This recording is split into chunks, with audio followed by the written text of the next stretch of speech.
Hello, welcome to our coverage of the Vuelta a España. It's the youngest of cycling's Grand Tours. It's the last of the big three every year in the racing calendar. And it's what Americans might call the climbingest. We'll settle for steepest, although if you're watching last year, you'll know that already.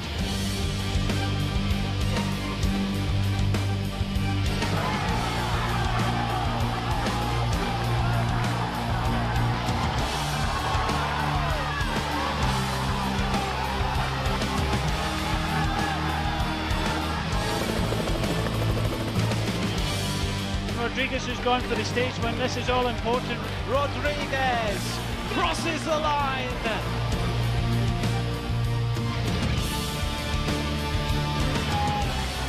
Don't adjust your sets. This is the speed they're climbing at.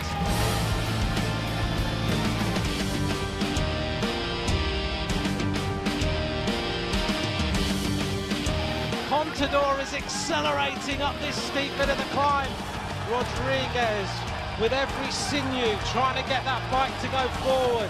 Alberto Contador will win the Vuelta a España. Now, last year's race featured 8 full mountain stages and 10 uphill finishes. And seeing that it went pretty well, the organisers have gone for the same again, only even more of it. There are 13 mountain stages on this year's route and 11 uphill finishes, more than half the stages. They're balanced, or not, by just 38 kilometres of individual time trialling and a 27-kilometre team time trial, which kicks things off today. Now, we'll get to today's stage in a couple of minutes after we've taken a look at who's riding. And the first thing to say is that last year's winner, Alberto Contador, is not here to defend his title, having exhausted himself chasing Chris Froome around France last month. The second thing to say, though, is that he might not really be missed, such as the depth and the spread of talent that is here.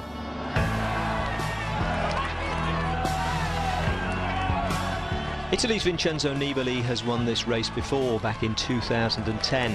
And having won this year's Giro in May, he skipped the Tour de France, so he'll be either rested or rusty. The bookies reckon the former and make him the pre-race favourite. Le ambizioni sono buone, quindi qua questa Vuelta c'è una grande squadra, siamo molto compatti, quindi poi vedremo giorno dopo giorno come sarà. È una volta molto dura, ci sono tanti arrivi in salita, quindi c'è da fare tanta fatica, quindi vedremo. Joaquim Rodriguez was in France this summer, where he completed a full set of Grand Tour podiums with third place in Paris.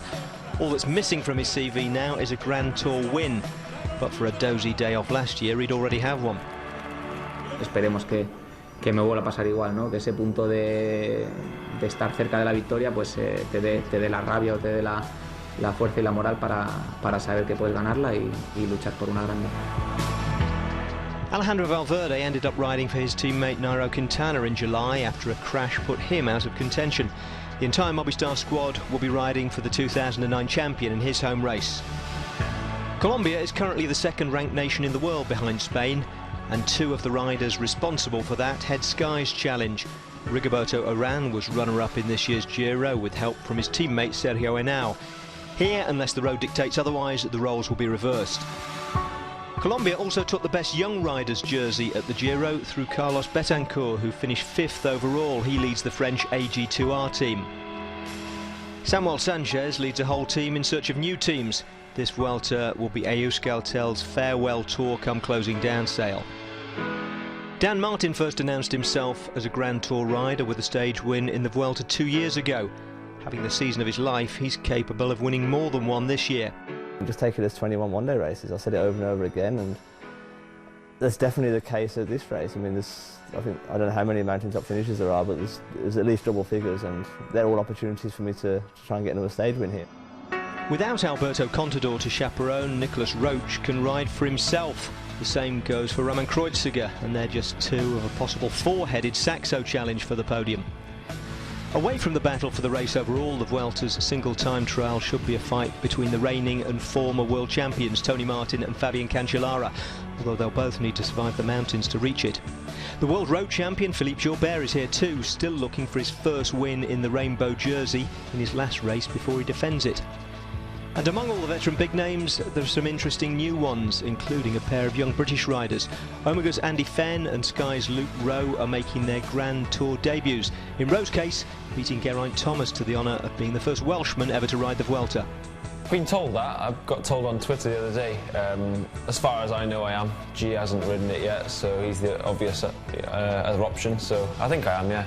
Somebody will soon prove me wrong if not. I know Luke pretty well, so I'm sure I've seen him quite a bit in the race. But yeah, I guess it's, you know, you get on with your teammates quite well as well. So it doesn't make too much difference if there's a lot of Brits or not. But yeah, I guess we're flying the flag in that way. So hopefully we can do something for the Brits who are watching. On a personal note, I just want to get through the thing.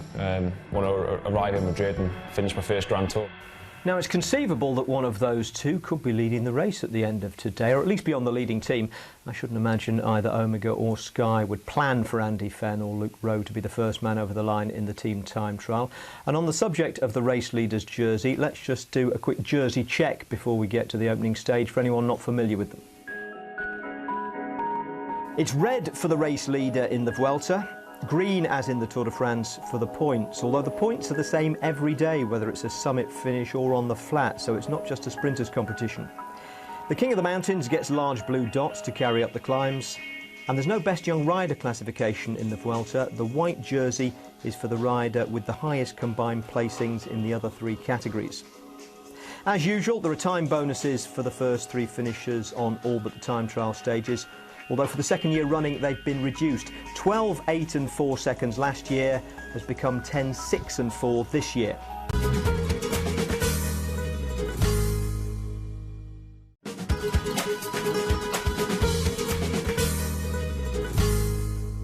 Welcome back. It's the opening day of the Vuelta 2013.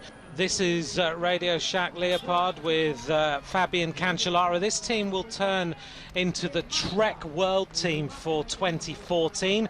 You can see that they have got Trek down the side of their jerseys, and they have bought the World Tour license, so that squad will transform for the next season.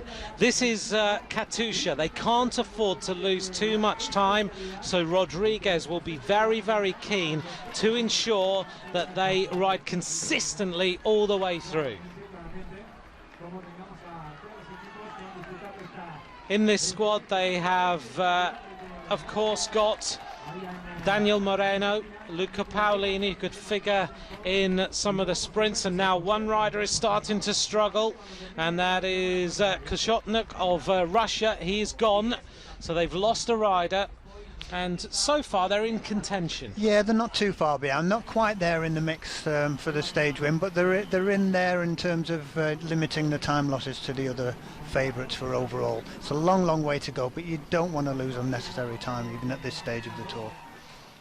Well, Sky finished 6 seconds down on Omega Pharma Quick-Step, and as we see now, another rider starting to struggle. This is Matthew Bush of the Radio Shack squad, really struggling to stay in the wheels, but he manages to find just a little bit more energy to get himself onto the wheel of the rider in front of him, and that is Marco Irazar. We're wondering whether any team can beat Omega Pharma Quick-Step. Well, Marco Panotti of BMC, who is known as the Professor, so will take his thoughts quite seriously, has said that no other squad is going to beat Omega Pharma Quick-Step at the finish. He's analysed the fact that Tony Martin was riding a 58-tooth chainring today. All the rest of his squad were on 56s to sit in the wheels, and most of the other teams are riding 54 front-tooth chainrings, which means that they are not able to go as quick on the long, fast roads into the finish line. Yeah, I think Tony Martin must have been doing a bit of motor pace there, but actually being the motorbike. So yeah, so unbelievable sort of statistics really, and they're going to take some beating. This is the Belkin squad. Well, they started with one rider less, and now they are down to 5 riders already. A study then of Perito, Joaquim Rodriguez, the winner of Lombardia at the end of last season. He's had such a fantastic last 2 years on the bike. He sits quite upright, doesn't he, on his time trial bike? He does actually. He's not really the most aerodynamic there, but he's sitting behind probably the biggest guy in the team there, so he's got a very good wheel to follow, but yeah, not really aerodynamic there. You can see him there. He's not even down on the skis, sitting in the group. He's having to work pretty hard, but it is a magnificent area for a team time trial. And at the 9.2 kilometre point, as we can see on the screen, Omega Pharma Quick-Step quickest. Movistar are 10 seconds down at that point, so they are in contention now to be in with a shout of winning this. Let's look at Garmin Sharp. 30:15.4 was the time of Omega Pharma Quick-Step. On the right there is the Irishman Dan Martin. He wants a time that can put him in with a chance of putting himself on the podium of this year's race. 31:40.2. They've lost a lot of time. Yeah, 1 minute 25 seconds is a lot of time in the team time trial of this distance, really, so it's a disappointing day for them. And when you look at the likes of Sky, who only lost 6 seconds, already Dan Martin is looking at over a minute. Lost to the likes of Sergio Henao and Rigoberto Urán. That's a big, big time to lose. Yeah, as I say, as a team, they will be disappointed as well, I think, in that performance. But, you know, we're still not sure what Dan Martin's hopes are for the Vuelta. It may well be that he's coming here to try and win stages. We shall see. Dan Martin's an interesting rider. He's, of course, got great genes if you look at it. Neil Martin, his father, great bike rider. As we look here at Katusha and Perito Rodriguez sitting on the back of the group. They've lost another rider now, and he's concentrating hard just to stay in the wheels.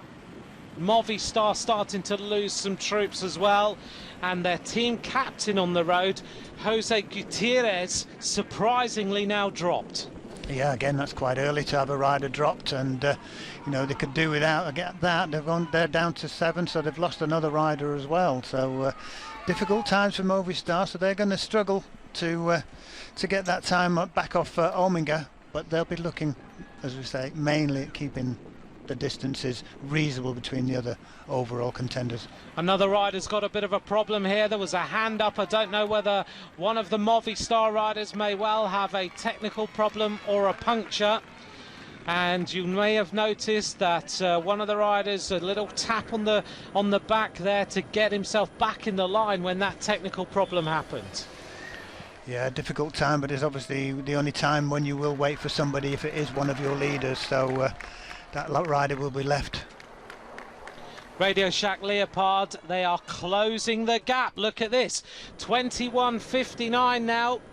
They are 2 seconds down on Omega Pharma Quick-Step. So Fabian Cancellara's squad are going faster and faster. They were 14 seconds down at the 9 kilometre point. They're now only 2 seconds down at 20k. Yeah, and still with 7 riders, so it's going to be very close at the finish. And I wouldn't like to call it at the moment, because Omega Pharma also lost a little bit of time in that between the first time check and the second time check, but they finished very strongly, so that remains to be seen whether Radio Shack Leopard Trek can do the same. That shot then of Alejandro Valverde wearing number 1. He is without doubt one of the contenders of this year's race. Here at Euskaltel Euskadi, heading towards the finish. Euskaltel Euskadi are going to stop the clock there. 8th quickest, 31:13.5. They lose 58 seconds. The face there of Samuel Sanchez as they cross the line, the Olympic champion of 2008. Wonder which squad he's going to end up with for next season. Well, he'll be one of the riders that will find a contract, but there might be quite a few others that will struggle to get a place in another team. Here's the update then. Omega Pharma Quick-Step at the 9 kilometre split, 4 seconds quicker than Astana and 10 seconds quicker than Movistar. Looking down there at the wheels of Alejandro Valverde wearing number 1. Twice winner of the Vuelta a España. Last year he took 2 stages. Can he now take the overall? He really is working hard with this squad, where number 5 is Harada. In front of Valverde, he's got some great riders, including the stage winner in the Giro d'Italia, Bennett Inchausti, a young rider. This is Sylvester Schmidt, wearing number 9, making his way towards the back. Wearing number 3 is Emmanuel Erviti of Spain.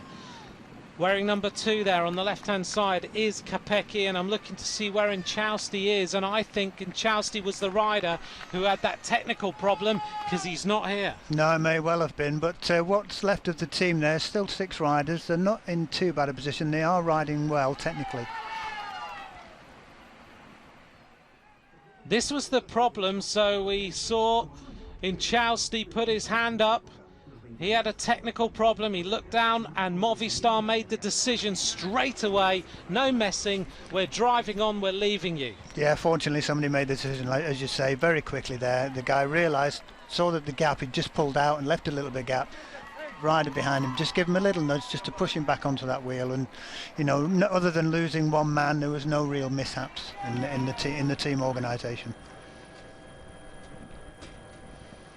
A great display then from Astana as they make their way across this more exposed part of the course. Slightly windy out here, but it is helping the riders, and Astana are looking quick out on this 27-kilometre team time trial. They want to put Nibali close to the likes of Sergio Henao, Rigoberto Urán and all the other contenders, including Valverde. Now Matty Bush is starting to get dropped. He looked like he was struggling earlier, and now the Radio Shack Leopard squad, they're going to leave him on the road. Yeah, well, at this time, you know, this close to the finish, you've just got to keep your heads down, keep organised. It looks like they're down to 6 riders now, so they've still got enough riders. They obviously don't really want to lose any more. 5, of course, count. But again, similar to Omega Pharma with Tony Martin, they've got Cancellara as well, so the others can just sit on his wheel if they have to. 20 kilometres then for Katusha.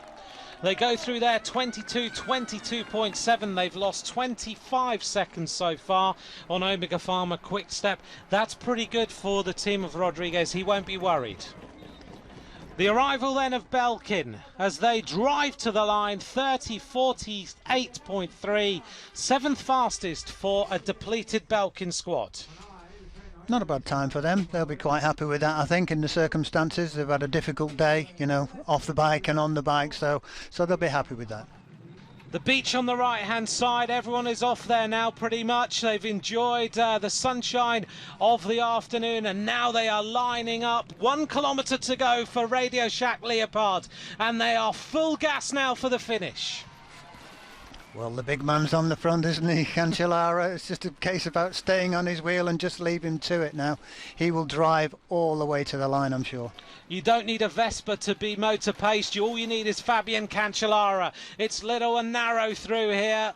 And with the sea on the right-hand side, this man wants to take Radio Shack Leopard to a big, big win. That's so narrow through here. Absolutely fantastic pictures as we go in with Radio Shack Leopard towards the finish. 30.15.4 is the time to beat. This is looking very, very close now as Fabian Cancellara, with 200 metres to go, lines it up for his squad. Chris Horner, Kieselowski and Cancellara now heading towards the finish line. Can they put themselves in the red jersey? 30.15 the time to beat. They hit the line now, and they do. They beat the time by 6 seconds. 30 minutes 9.1, and Cancellara has driven that squad to a fantastic time. Yeah, they've just started off steadily and gone faster and faster, and it's no surprise to see the 2 top teams so far, 2 great individual time trialists.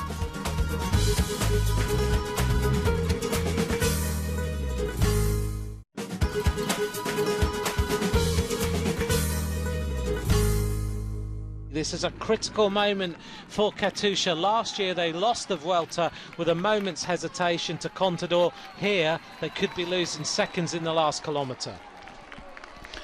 Well, this is the only team that's still on the road now that can challenge for the stage win. Astana have been riding very well, and they're fastest at the last check, 21.49. So that is really interesting. 8 seconds up on Omega and 10 seconds on Radio Shack Leopard. That's a really impressive performance from Astana as they go an awful lot quicker than any other squad. Here is Katusha. They've managed to get themselves back together.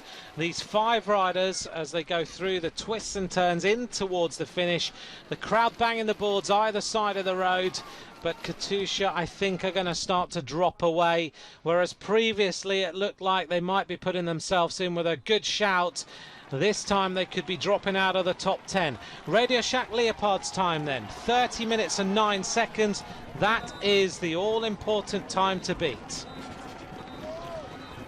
Katusha then heading towards the finish. They cross the line. They do stay in the top 10 at 30 minutes 58.1. 49 seconds on Radio Shack Leopard Trek, so not too bad. It could have been a lot worse towards the end there, but you know, it's important to see what time he's lost on his main rivals, but a little bit ragged. Movistar, 1 kilometre to go, 5 riders left. Alejandro Valverde is looking to take his team to a faster time now, and it is going to be pretty close, but I don't think that they can beat the time of Radio Shack Leopard, and in fact these riders need to move to the right hand side. The horns are being sounded. They have got to get out the way here because the 5 riders in Movistar are really starting to up the pace as they head in towards the finish line. Yeah, they are narrow roads here, and that's what I think happened earlier on with one of those incidents with the cars, but you know, they're getting through safely here, and Valverde driving the riders to the line. 1 rider dropping off the back in team time trials. You start with 9 riders, you have to finish with 5, and the time is taken on the 5th rider, so it's absolutely imperative that the final rider continues to sprint all the way to the finish line. The time taken there on the 5th rider, 30:28.8, their 4th fastest. 19 seconds for them is not too bad in you know, in the overall picture of the Vuelta, so I think that'll be a satisfactory day for Movistar. We have 1 team left to finish this 27-kilometre team time trial. The fastest time, 30 minutes and 9 seconds. But the 1 team left to finish have been accelerating all the way along this course. Astana were 4 seconds down on the 9-kilometre split. They were the fastest team at the 20-kilometre point, 10 seconds up on Radio Shack Leopard. Can they now translate that to a stage victory and the first red jersey of this year's race? Well, they've managed to keep 7 riders together, which is a good sign. I think they are going to be the team that takes it, unless they've slowed down badly overall as a team, but I think they should go on to win the stage, and it will be a fantastic day for Nibali. But I mean, just today I just don't think I've seen a team time trial ever where we've seen so many ragged teams and so many teams finish with 5 riders and 6 riders and losing riders very early on. It's been a really tough team time trial today. If we bear in mind now that today's a team time trial, and this is the 4th time in succession that the Vuelta a España has started with a team time trial. They sort of changed the shape of their Grand Tour just 4 years ago. They started with an evening time trial completely in the dark, which we can all, I'm pretty sure, remember. It was a great sight, and since then it started with a team time trial, and then very early on they've gone into the mountains, and tomorrow we're going to be in the mountains, so a few riders are going to struggle. This is Spartacus, Fabian Cancellara. He has led his squad to the fastest time so far, 30 minutes and 9 seconds. Are they going to take the red jersey as race leaders? He will know about that in just a few minutes' time, because Astana are not too far away from the finish line. I think there's a little bit of an air of resignation there about Cancellara. He's already on his bike. I think they're expecting to lose the stage today. I think once he crossed the line and beat Omega, I thought perhaps he thought he was going to get the red jersey, but I think he knows maybe his team's beaten. Now they're on the road across the wall there, with Astana heading towards the finish. They've gone through the 1 kilometre to go point. The time to beat, 30 minutes and 9 seconds. Astana with the winner of the Giro d'Italia, Vincenzo Nibali, leading his squad. They are very, very strong. Jani Brakovic, the Slovenian, Jakob Fuglsang, the Danish rider, and of course they've got in here Vanotti and Tiralongo, Iglinski, Grifko, Kangat and Ondrej Zeitz. This squad has been built specifically specifically to win the Vuelta a España for Vincenzo Nibali as they head in towards the finish line. 30 minutes 9.1 is the time to beat. The men in the blue, the team from Kazakhstan, heading towards the finish. Nibali is looking across. They're going to absolutely sprint for the finish line, and they blitz it. They're the only team under 30 minutes, 29:59.8, 10 seconds quicker. Astana win the team time trial. Yep, they know they've done it a fantastic ride. I don't even think they expected to have won that team time trial today, so they'll be delighted. Well, if ever was a day to show your intentions about how strong your team is as an overall favourite, then today they've done it. Fantastic ride by Astana. Fabian Cancellara must have thought that beating Tony Martin in their personal battle would be enough to win the stage, but not quite. Radio Shack and Omega were 10 and 16 seconds respectively behind Astana, the only team to break 30 minutes. And when you see the state of collapse Omega's World Time Trial champion Tony Martin was in after his team had set their time, Astana's ride looks even more impressive. Sky were fourth, leaving Sergio Henao 22 seconds behind Vincenzo Nibali, and Movistar fifth, leaving Alejandro Valverde at 29 seconds. NetApp on their Grand Tour debut were better than all but 6 of the other 21 teams. In fact, they were considerably better than Katusha, who left Joaquim Rodriguez with a 59-second deficit on Vincenzo Nibali before the race has hit the open road. And Dan Martin is already a minute 41 down after a couple of his teammates apparently did hit the road. Yeah, on the dangerous downhill, I don't know, a couple of guys, the two guys in front of me just crashed. I don't know if they touched the wheel or something, but I was like probably about 2 centimetres off hitting them, so it's kind of like a slow motion type thing. I just about got around it, but then at the bottom of the downhill, obviously we had to wait for more guys because we only had 5. We waited for Nick and Caleb to come back, and then we had to ride the last 22 kilometres with 6 guys, you know, so I think, yeah, it could have been a lot worse. I mean, we lost quite a bit of time, but it's disappointing because we could have definitely done a really good ride today. I think we lost at least 45 seconds, 1 minute with the problems. So, but I mean, it could be a lot worse. So. Now here's the first general classification of the race, oddly loaded as it always is after a time trial, with Janez Brajkovic, Vincenzo Nibali and their Astana teammates occupying the first 6 places, then a bunch of Radio Shacks led by Fabian Cancellara. On his Vuelta debut, Luke Rowe is a mates down the pub, impressing 18th, a couple of places ahead of his team leader, Sergio Henao. In 25th is Alejandro Valverde. Nicolas Roche and his Saxo teammates are at 32 seconds. Joaquim Rodriguez is 71st, 15 seconds ahead of Samuel Sanchez. Dan Martin is 112th. And Andy Fenn had a tough day on his debut, losing contact with his team early on and finishing 3 minutes 14 down.